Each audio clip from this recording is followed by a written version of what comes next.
Welcome back. ಶೆಡ್ಗೆ ಬಾ. ಶೆಡ್ನಲ್ಲಿ ಏನೆಲ್ಲ ನಡೀತಾ ಇದೆ, ಶೆಡ್ನಲ್ಲಿ ಯಾವ ರೀತಿಯ ವಿಚಾರಗಳು ನಡೀತಾ ಇತ್ತು, ಶೆಡ್ನ ಒಳಗೆ ಶೆಡ್ನ ಹೊರಗೆ ಯಾವ ವಿಚಾರಗಳಿಗಾಗಿ ಪಟ್ಟಣಗೆರೆ ಶೆಡ್ನ ಯೂಸ್ ಮಾಡ್ಕೊಳ್ಳಾಗ್ತಾ ಇತ್ತು ಅನ್ನೋದರ ಎಕ್ಸ್ಕ್ಲೂಸಿವ್ ಡೀಟೇಲ್ಸ್ ಅನ್ನ ನಿಮ್ಮ ಮುಂದೆ ಕೊಡ್ತಾ ಇದ್ದೀವಿ. ಇನ್ನಷ್ಟು ಅಪ್ಡೇಟ್ಸ್ ಅನ್ನ ಕೊಡೋದಕ್ಕೆ ನನ್ನ ಕೊಲೀಗ್ ನಾಗೇಂದ್ರ ಬಾಬು ಈಗ ಪಟ್ಟಣಗೆರೆ ಶೆಡ್ನಿಂದ ನೇರ ಸಂಪರ್ಕದಲ್ಲಿ ಜಾಯ್ನ್ ಆಗ್ತಾ ಇದ್ದಾರೆ. ಶೆಡ್ನ ಮುಂಭಾಗದಲ್ಲಿ ನಾಗೇಂದ್ರ ಬಾಬು ಹಿಂದ್ಗಡೆ ಪಟ್ಟಣಗೆರೆ ಶೆಡ್. ಎಸ್ ನಾಗೇಂದ್ರ ಬಾಬು, ಓಟ್ ಯು.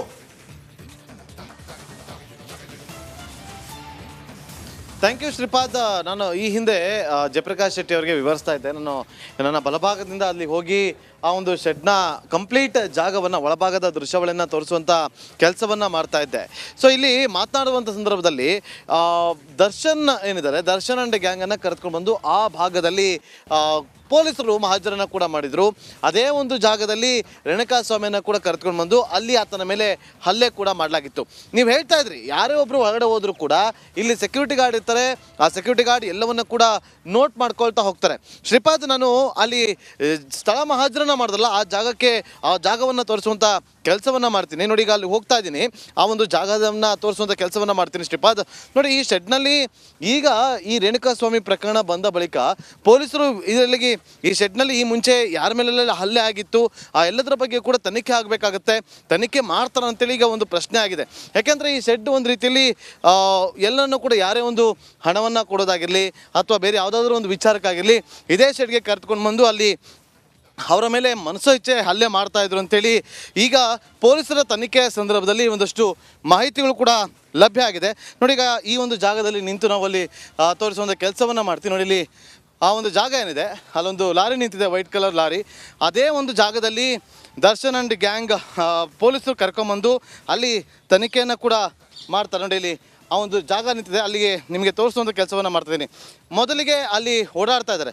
ನೋಡಿ, ಇಲ್ಲಿ ಪೊಲೀಸರು ಕೂಡ ಅಲ್ಲಿ ಆ ಜಾಗಕ್ಕೆ ಯಾರು ಕೂಡ ಹೋಗದಂತೆ ತಡೆ ಹಿಡಿಯುವಂಥ ಕೆಲಸವನ್ನು ಕೂಡ ಮಾಡಿದ್ದಾರೆ. ಅದೇ ಒಂದು ಜಾಗದಲ್ಲಿ ಹಲ್ಲೆ ಮಾಡಲಾಗಿತ್ತು ಅಂತೇಳಿ ಕೂಡ ತಿಳಿಸಲಾಗಿದೆ. ಹಾಗಾಗಿ ಕಂಪ್ಲೀಟ್ ಆ ಒಂದು ಜಾಗಕ್ಕೆ ಯಾರನ್ನು ಕೂಡ ಹೋಗೋದಕ್ಕೆ ಬಿಡ್ತಾ ಇಲ್ಲ. ಸೊ ಕಂಪ್ಲೀಟ್ ನೋಡಿ, ಇಷ್ಟು ದೊಡ್ಡದಾದಂತಹ ಈ ಒಂದು ಸೀಸಿಂಗ್ ಶೆಡ್ ಏನಿದೆ, ಈ ಸೀಸಿಂಗ್ ಶೆಡ್ನಲ್ಲಿ ಸಾಕಷ್ಟು ವಾಹನಗಳಿದೆ. ಎಲ್ಲ ವಾಹನಗಳನ್ನು ಕೂಡ ಸೀಸ್ ಮಾಡಿಕೊಂಡು ತಂದು ಇಲ್ಲಿ ನಿಲ್ಲಿಸಲಾಗಿದೆ.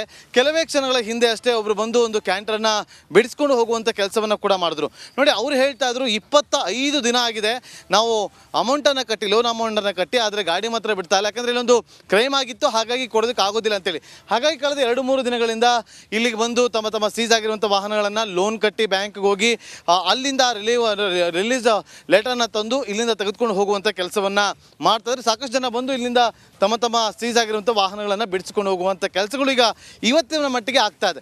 ನೋಡಿ, 15 ದಿನಗಳಿಂದ ಯಾರನ್ನು ಕೂಡ ಇಲ್ಲಿ ಶೆಡ್ನ ಒಳಭಾಗಕ್ಕೆ ಹೋಗೋದಕ್ಕೆ ಬಿಟ್ಟಿರಲಿಲ್ಲ. ಆದರೆ 3-4 ದಿನಗಳಿಂದ ಮತ್ತೊಮ್ಮೆ ಇದು ಶೆಡ್ನಲ್ಲಿರುವಂಥ ವಾಹನಗಳನ್ನು ಹೊರಕ್ಕೆ ತಗೊಂಡು ಹೋಗೋದು, ಮತ್ತೆ ಶೆಡ್ಗೆ ಗಾಡಿಗಳನ್ನ ತಂದು ಬಿಡೋದು, ಈ ಕೆಲಸಗಳು ಮತ್ತೆ ಮುಂದುವರಿತಾ ಇದೆ Shripad. Okay, thank you Nagendra Babu ಮಾಹಿತಿಗಾಗಿ.